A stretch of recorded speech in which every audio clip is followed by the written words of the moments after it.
Kelly, or Raina, I don't know if you're talking, but we can't hear anything on this end. Can you hear us? We Yeah. can. Oh, there you go. We're There you go. just, we're just chatting about Okay. other things. All right. So No we worries. had it muted. Okay. Okay.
Good morning.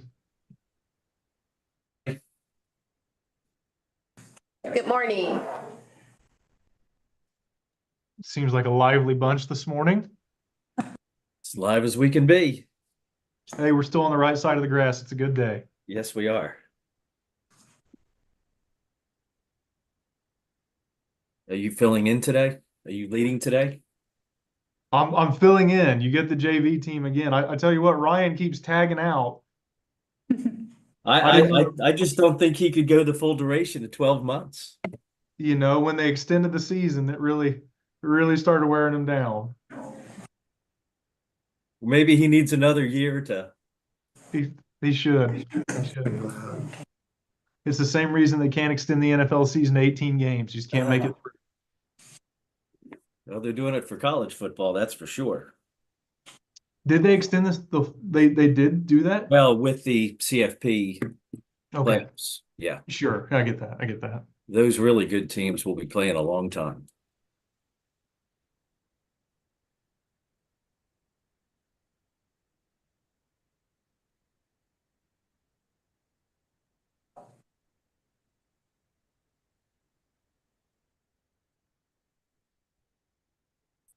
Hi, everyone. Hi, Rich. Hey, Rick, how are you? Good. Good to see you. Hello. Lisa, how are you? Good morning. Good.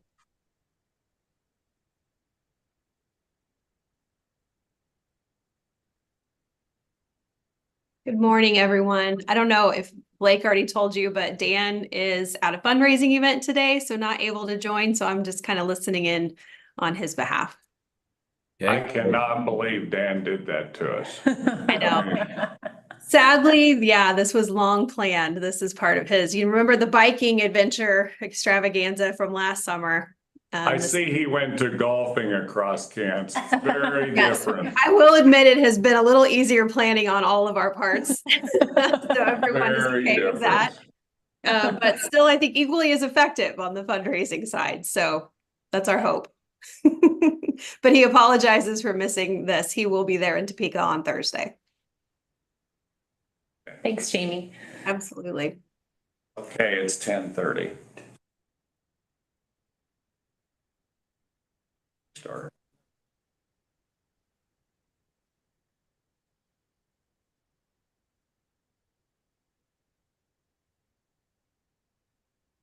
So I believe it's 10:30. Seth, you can go ahead and get started. I think that's the prompt. So Rich, just so you know, I didn't get an agenda. Well, I have the agenda for the SCOPS meeting in front of me. I don't know if, Blake, is that something you can send to Seth, or do you want me Seth to? doesn't have an agenda. I'll get that to him shortly. Great, thank you. But just share it on the screen.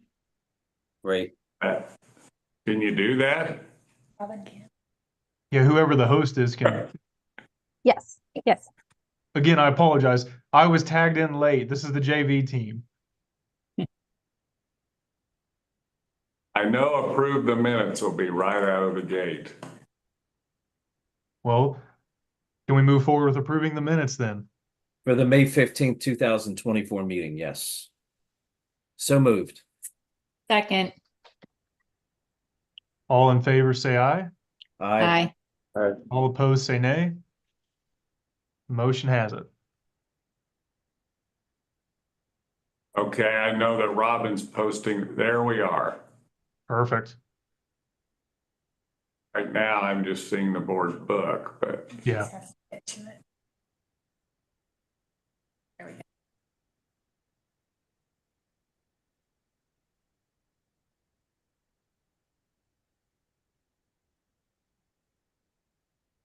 Ta-da. Yeah, All right. thank you, Robin. Thank you so much. Thank you. Okay. Report from System Council of Chief Academic Officers, Dr. McLeod. All right, well, it is good to see everybody as we play the Hollywood Squares today in a new format. I will first say that I refuse to accept the concept that Seth Carter Colby is anybody's JV team. He is a man of integrity and somebody I will always consider varsity, no matter what. So I got to prop him up a little bit. And I'll say that this morning's SCOCO meeting was one that rolled on pretty well. We had several very important reports, beginning with our Transfer and Articulation Council seating 2 new members. We've had a member retire and a member step into another role. And so KCIA sent forward 2 new members for that. And so we will be seating Jason Sharp from Labette Community College and Aaron Potter from Coffeyville to fill the 2 seats on TAC that were vacant. We then had our Math Pathways report from Jen Bonds-Racky discussing with us that the state has moved along in looking through many of the exceptions, and that her office is following up with the universities on some final steps to lay out the appropriate courses and accept those into the pipeline for the pieces that we've already looked at, which include business, physical fitness, and some of those pieces. And so we are well on our way to having those done. She says that the goal for that is to have those completed by the end of July. So by the end of the summer, we will be in a position to have the Math Pathways for our most formative pieces set, and we'll be ready to start moving those forward.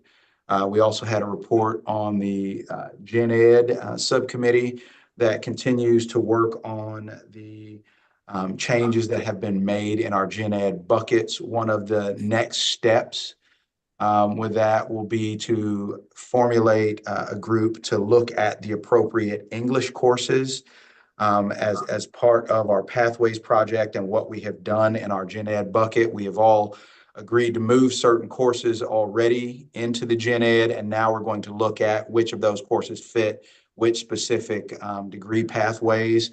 And she indicated that she would be reaching out to ask for individuals to sit on that task force at the end of June or early July. So your provosts and CAOs should look forward to seeing something coming from Jen and KBOR as we start to seat some folks to work on the English course placement piece as we are really rolling along with the math piece. We heard about some conversations about performance agreements from Sam Christie Dangermond. And pardon me, though, that English piece is tied to the performance agreements, not to our pathways. But Sam also wanted us to know that she is hosting some conversations to discuss where we are with our performance agreements, and has allowed, so as provosts and CAOs are working on their next performance agreements, there is an open period right now where she has allowed folks to send in some samples of what they are writing so that they can get some direct feedback from her on places where we might want to nip and tuck. And think about, as we have moved into, because some of these changes to our performance agreements are still very new for folks. And so there are people still seeking a little bit of guidance as they write for the first time to this new framework. And so KBOR staff has been very gracious in allowing us to kind of send some samples in, get some feedback from folks on where we are kind of leaning into the old way of things, and would maybe want to shift into some different ways of writing or thinking and changing the way we're approaching this to meet our new paradigm. So that was very, very good. And something that we think is going to be hugely important. We also had Misty Knox talk to us a little bit about where we are with reverse transfer. The reverse transfer task force has had 2 meetings in the last month as we have continued to look at where we are successful with reverse transfer and what we can do to continue to be better. One of the really important things that is noted is that right now we are at a just over 40% average of folks who are applying who actually complete that statewide, but we have several institutions that are above 60%. So we are doing very, very well as we continue to build that pipeline and figure out with our registrars what is going to be the most efficient and effective way for us to really leverage reverse transfer to get those completions knocked out for the state of Kansas. One of the other big pieces that we have there that we're really thinking about is how to approach our consideration of sharing agreements, because one of the bigger stumbling blocks is that there seems to be a disconnect between, and this is speaking as someone who sits on the committee, there seems to be a little bit of a disconnect between the interpretation of FERPA as requiring a specific opt-in from a student versus one of the things that I have put on the table is the problematicness of students having signed documentation that they not only intend to obtain the associate's degree, but obtain the associate's degree from the institution at which they are obtaining financial aid. And since we know that those documents tie financial aid dollar to that student, even past death, that their families can't in any way ever abscond from that responsibility, there's a bit of a disconnect between the concept that you have signed legal documentation that ties you to this funding with the intent to obtain a degree from this specific institution. But once you transfer, there is a separate rule in the Department of Ed that argues that the flow through goes from institution you're coming from to the institution you're going to, but has no pressure valve to release information going back the other way in reverse transfer. And that is something that I was told that ACRO and some of the groups that the registrars are a part of have been advocating for at least 5 years, and we have not seemed to be able to get that kind of over the finish line. So that is something that I think we need to continue to work on. That working group will continue to try and figure out ways in which we can do that work. I know that KU has joined with Johnson County and working on a possibility of adding a checkbox to the application, which would allow for us to have reverse transfer authority within that original transfer from the community college forward to KU. And so we're thinking that might be a way for us to kind of bridge the gap between FERPA guidelines and financial aid guidelines and otherwise. So we continue to look at different ways that Kansas can approach this. So that was some of the kind of weightier conversation that we had in SCOCO this morning. And on the good news point, the KU Med Center BS in nursing program has gotten dispensation to open its doors to 30 more students. And so they will be expanding from 120 to 150 students in that pipeline, which for those of us who have worked closely with nursing programs know kind of what a coup it is to actually go through all of the steps to get the ability to expand on the table. I know we went through it with CNA and LPN a year ago, and it's pretty heavy lift. So we're really proud of KU for stepping into the breach to help meet the needs in nursing across the state and being willing to do the work to get those extra seats allocated. And with that, we closed the meeting. I will stand for questions. Chancellor Girard, you have a question, sir? Yeah, hey, thank you. And thanks, Mickey, for all that. And a question, maybe it's more directed at Blake than you, Mickey, but in the reverse transfer space, there was also a policy being proposed, if not, I can't remember, Blake, if it's been passed yet or not, to allow four-year institutions to grant associate's degrees. And I think that was brought forward by Pitt State, if I remember right. And I just wondered how that all fits into this conversation.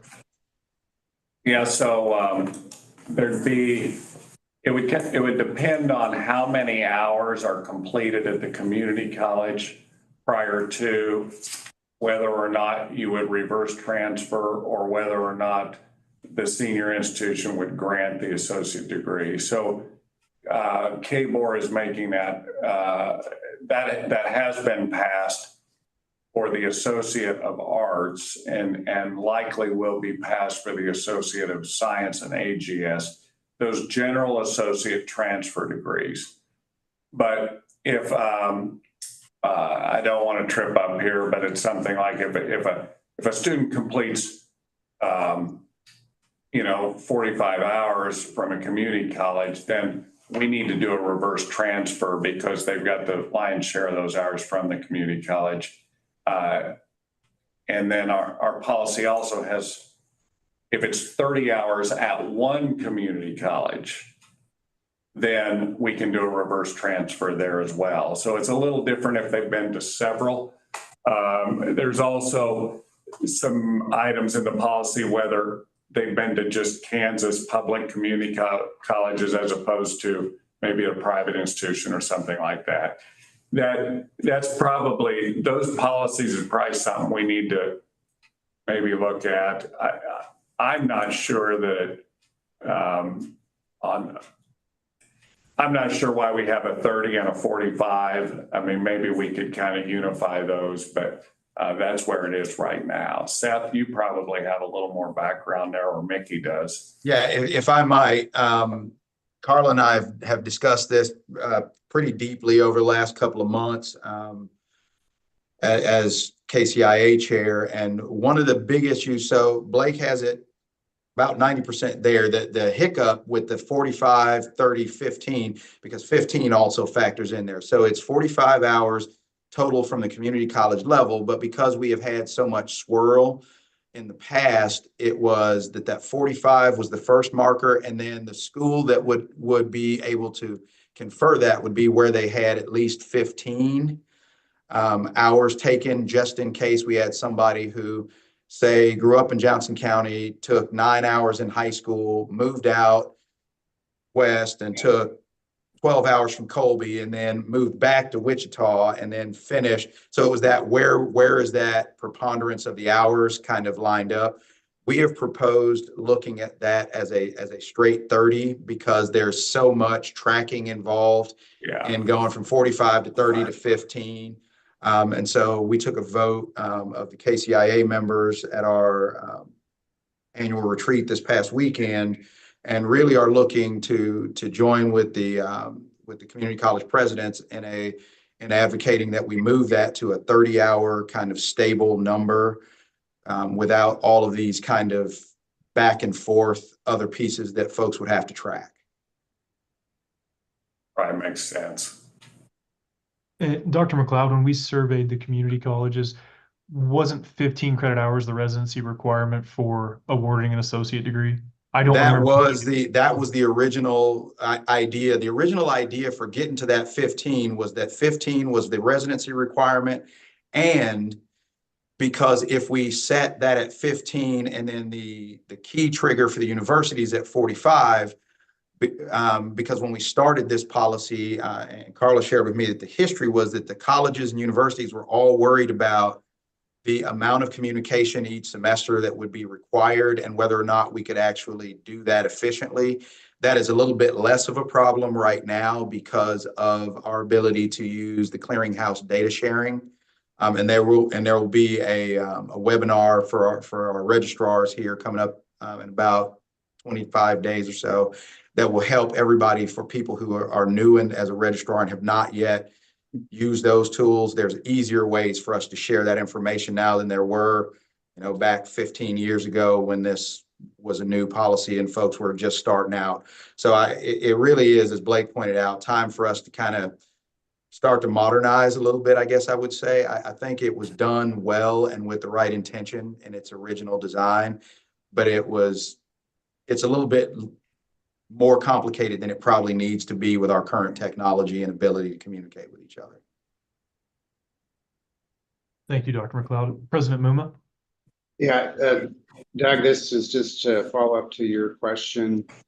Actually, we have an AS degree on the board agenda, and there's a memo in the companies that request that you could look at that we address this particular issue. We do not pull in any of those students who would be eligible for reverse transfer on the associate degree. These are just for students who are auto-awarded for completing 60 hours at our university. They get awarded an associate degree. So separate population.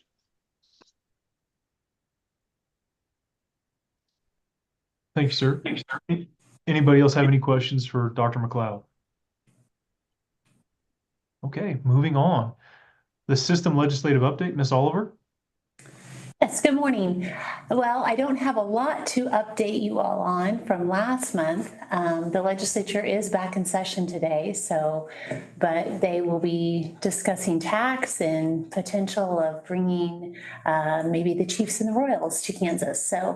But SCOGRO did meet yesterday, and we talked about we were planning a retreat for probably mid-August, and we'll be meeting to talk about goals and non-budgetary legislative asks later on in the summer. So I have a lot of new information, though, for everyone today. Any questions or concerns for Ms. Oliver? Thank you. System-wide transfer exceptions, President Flanders. Okay, thank you, President Carter. I believe Jen Bonzraki is on the call. Maybe not. I'm here. Okay, great. I might have you walk through some of the dates, important dates and deadlines, and really give people an idea. This is all on the website, but give people kind of an idea about the difference between an exception and an exemption and deviation and just kind of some background on this initiative. Absolutely. Thank you so much for inviting me to share this information with everyone here this morning. So the System-Wide General Education Council most recently met May 28th. We reviewed a deviation request from KU Med for the Clinical Lab Science program. The council requested additional information from Dr. Klein, which he has already graciously provided, and the council is currently reviewing that additional information. They will make a recommendation at their forthcoming meeting on June 25th. Finally, we received exception request from KU Med for the bachelor's degree in respiratory care, diagnostic science, and health information management to continue requiring specific general education courses.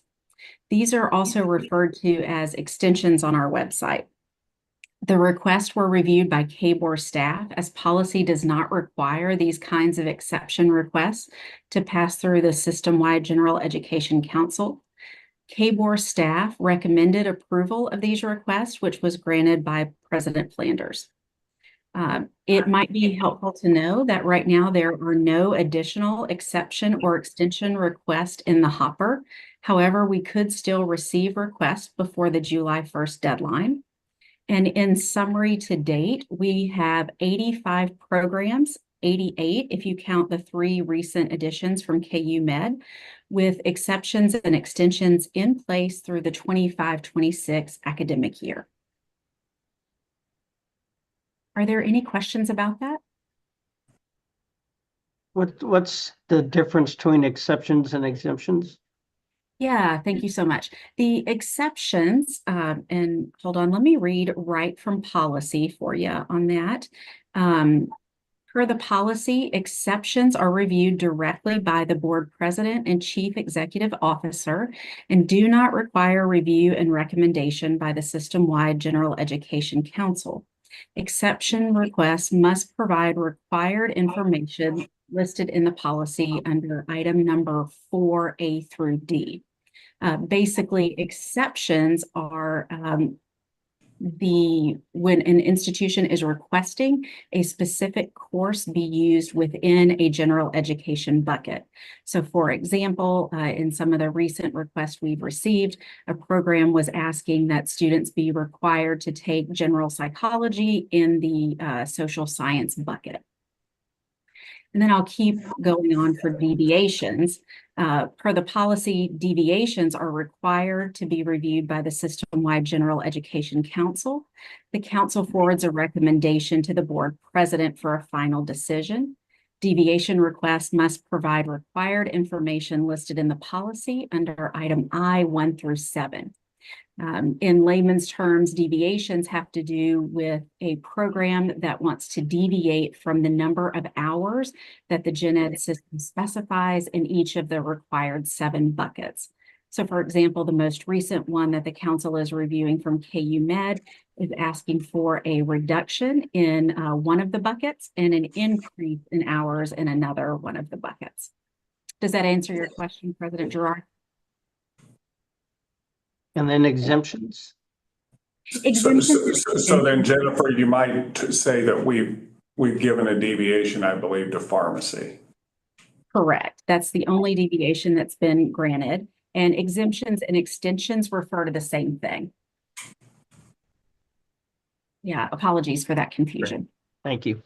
Yeah. Thank you so much.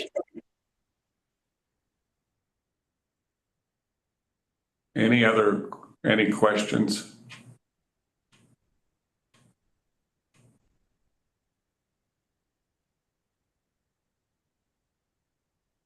Thank you, President Flanders and Jennifer. Appreciate that. The board associate degree policy proposed changes. Dr. Flanders, are you presenting this? Maybe I am. I wasn't planning on. There's not a name associated with it, so I'm assuming it would be you. Well, I think I brought it up earlier. The board is, I think the intent of the board was when they approved the Associate of Arts in a permissive way for the university. The nuance there is that you could also do the Associate of Science and the Associate of General Studies, any of those transfer associate degrees. I have heard that we need to ensure that if you do grant someone an associate degree, that doesn't mean that they've just completed 60 hours, but that they also have completed the requirements for that degree at the baccalaureate institution. And so I just stand for any questions. President Flanders, based on the conversations you and I have had, the intention is to not make this an associate of applied science, though, is it? Correct. That would be very different. That's a technical degree that targets usually one occupational area. And so this is more of the general 2-year, associate degrees. Because the intention behind this is to essentially go through and award those students. I'm not saying they're stop out students, but they're going ones, they're not generally on a terminal track. They're going, we're just trying to make sure that these students are being awarded a credential. Is that the main impetus of this? That's correct. Generally, the student will be on a pathway to earn a baccalaureate degree. This just allows them to have an additional stackable credential. If a university wants to offer an associate in applied science, then they would need to get those approved individually Blake, by the board. is this a policy going to the board this meeting, or where Yes. are we with this? This meeting. Okay, thank you. Any further questions for President Flanders?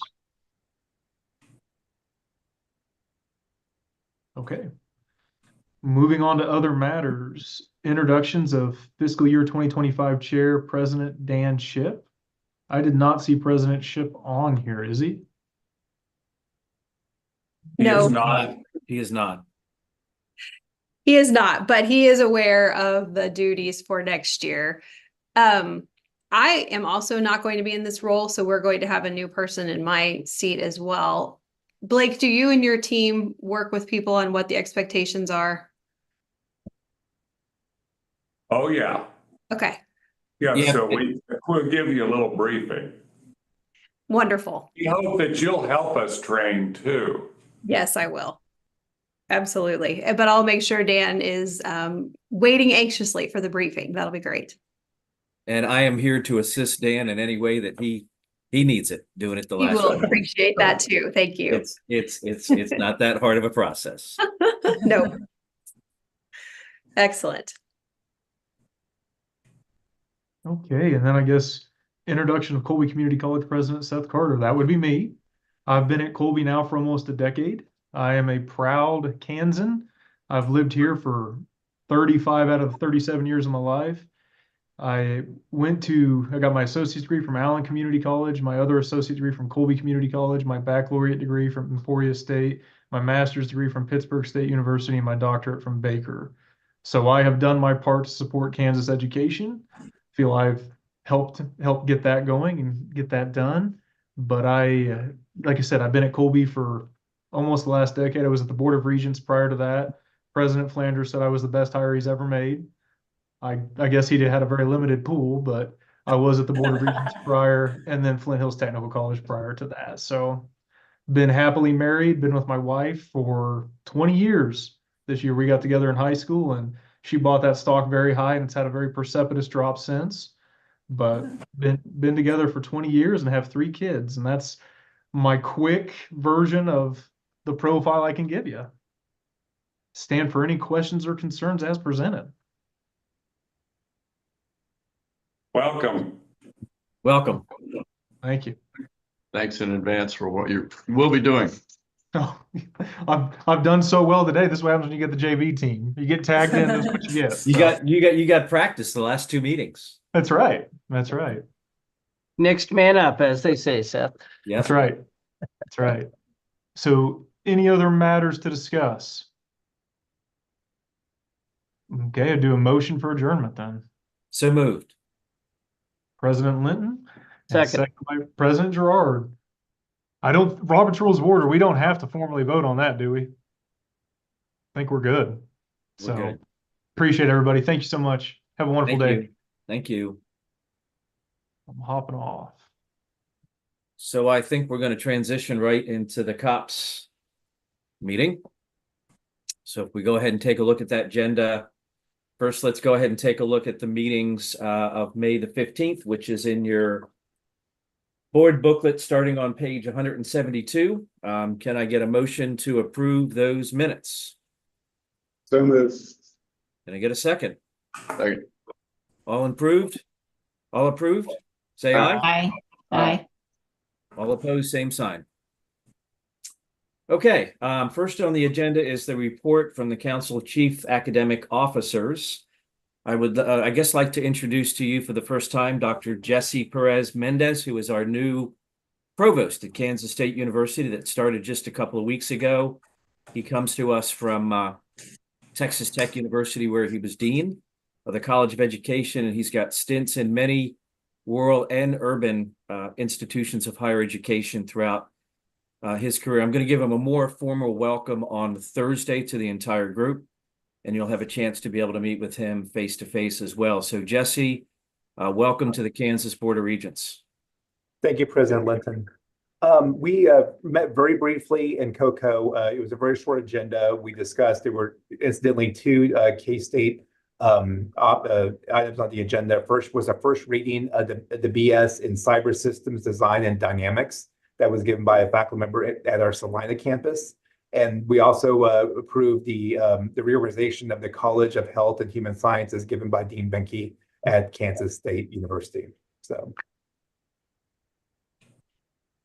happy to field any questions that you all might have.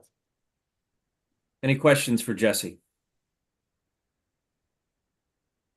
Do any of those come to us for action at this meeting? First reads. Just first read? They go to Okay. the September meeting. Sounds good. Thanks. All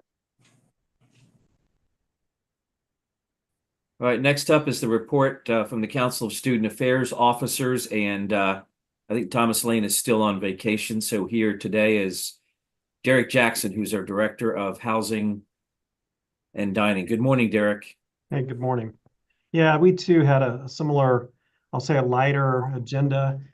We did spend a little bit of time talking about the tuition and fee proposals that are coming before the board and just the impact on students, and seemed like there was good support across the board from our students related to the proposals. Spent a little time talking about all the salary questions that have come through from the governor to this down to the universities.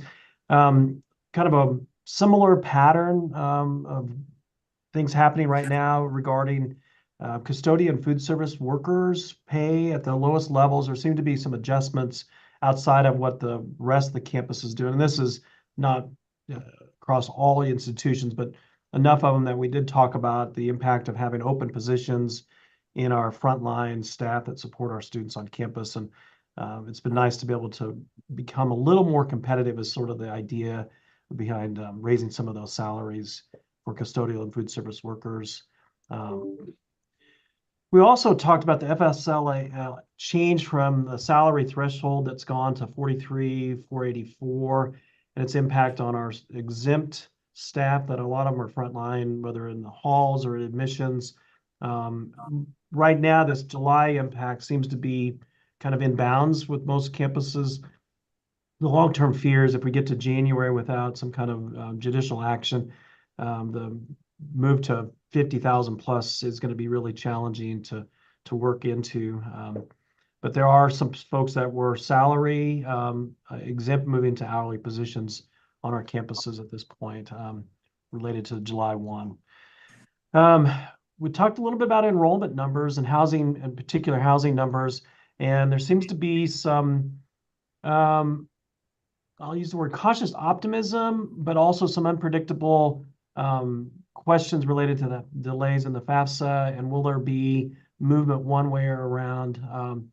I think the thought was that people were generally positive about where their classes were coming in, but yet with a little bit of hesitation, just not sure what the students are going to be doing and families related to the kind of the later decision making.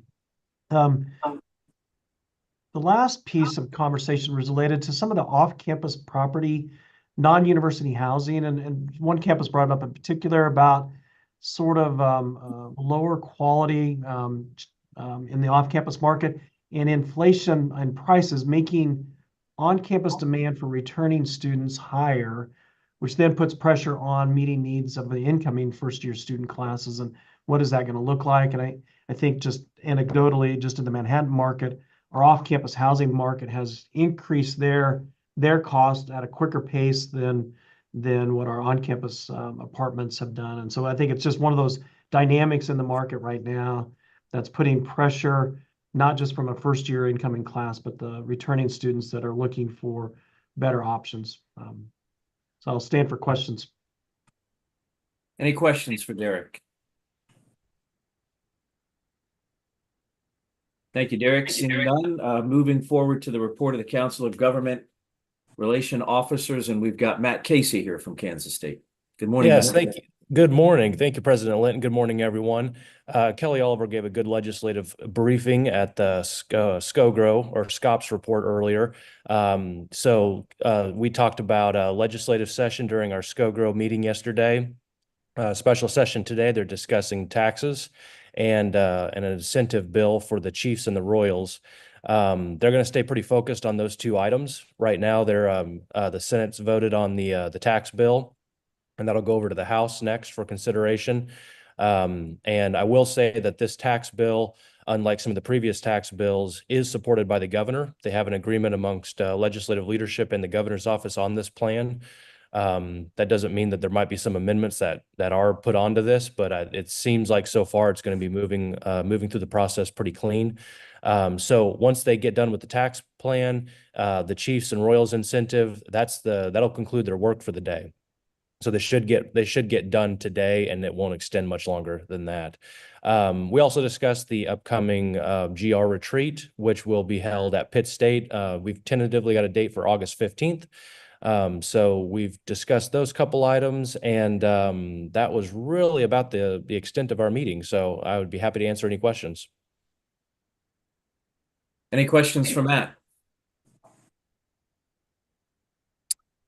Thank you, Matt. We've got Raina Johnson here to put up the report for the Council of Diversity Officers. Good morning, Raina. Good morning. The CDOs met June the 5th and discussed House Bill 105 and the requirements for posting resources as outlined in Section 1(3)D. Materials will be presented for public review on the websites of Diversity, Equity, Inclusion, and Belonging offices beginning on July 1st. Community and technical colleges met on May 30th for the roundtable. The group convened throughout the semester to discuss best practices and topics related to the changing demographics in higher education in Kansas. And community and technical colleges are the direct pipelines to four-year universities. And the roundtable attendees were encouraged to participate in the annual Michael Tilford Conference. Transitioning into recent information, the 2024 Michael Tilford Conference on Diversity and Multiculturalism registration and call for proposals officially opened June 17th, yesterday. The 2024 theme is The Harmony of Uniqueness, Advancing Higher Education through Prioritizing Multicultural Innovation and Community Engagement. It will be hosted October 3rd through the 4th at Wichita State University under the leadership of Dr. Moshe Fleming Randall. And conference proposals will be accepted through August the 30th.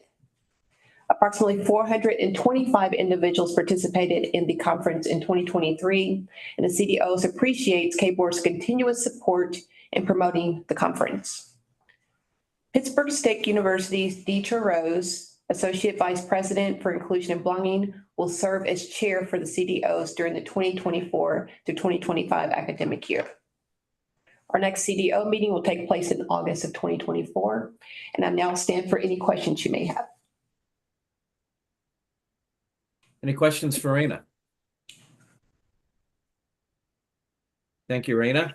Last on the agenda is the report. President Linton, I've got a question, just maybe for the presidents. Have we got, I believe July 1 is the date for the legislation. Have we gotten our training materials posted?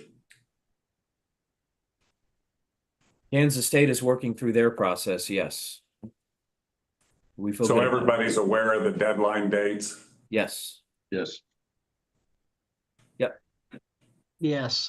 That said, we've got tens of thousands of documents out there on the internet that I'm sure will take us a while to clean up. Well, I even did a search on our website and found a policy manual that was 3 years old. It was no longer relevant. So I don't know how they live out there, but they do. So but I think a good faith effort to get those on July 1 and then And then after July 1, Kelly, I believe will be appearing before the State Finance Council, to reconcile some of that late legislation and funding. So, all right, thank you. Thanks, Blake. Last up is Ethan Erickson for the Council of Chief Business Officers. Good morning, Ethan. Good morning. COBO met this month. One of the topics we discussed were the 2 provisos the 2024 legislature passed related to pay studies for KBOR institutions. We discussed the fact that some, but not all of the institutions have recently completed their own internal pay studies. And we talked a lot about how to potentially bring all that information together in a concise enough way that we can provide data to either the legislative interim committee that is authorized to study the pay in one of the provisos, or just to the board to also communicate back out that information. All of us have our own unique ways and markets that we're looking at pay and trying to understand where our market rates would be at. And so trying to communicate a lot of nuanced information up into those bodies. And so more on that to come as we compile all the information and work to find a way to succinctly provide that back out. We also COBO reviewed draft policy statements from Director Briscoe on facilities. And so we provided a lot of feedback during that meeting. I believe those policies are up for discussion at the June meeting as well. Outside of COBO, I think many of you know that we have had a small working group of COBO and Chief Information Security Officers and CIOs of the institutions looking to develop potential policy recommendations for the board to consider in relation to IT governance, enterprise risk management, and recommended cybersecurity standards for our campuses. This is all in relation to the bill that was passed by the legislature this session that reorganized IT and also set a cybersecurity standard for state agencies to follow. KBOR institutions were exempted from that bill. However, we felt it was imperative that we also developed policies for the board to consider and for all institutions to follow. And so we've been working on that. We've got those policies and cybersecurity standard frameworks will be presented at the July retreat for the board consideration. Part of that includes creating a KBOR Information Technology and Security Council. That council would be responsible for developing our cybersecurity standards for the institutions. And then also all of our CISOs would serve on that council along with the KBOR Director of IT.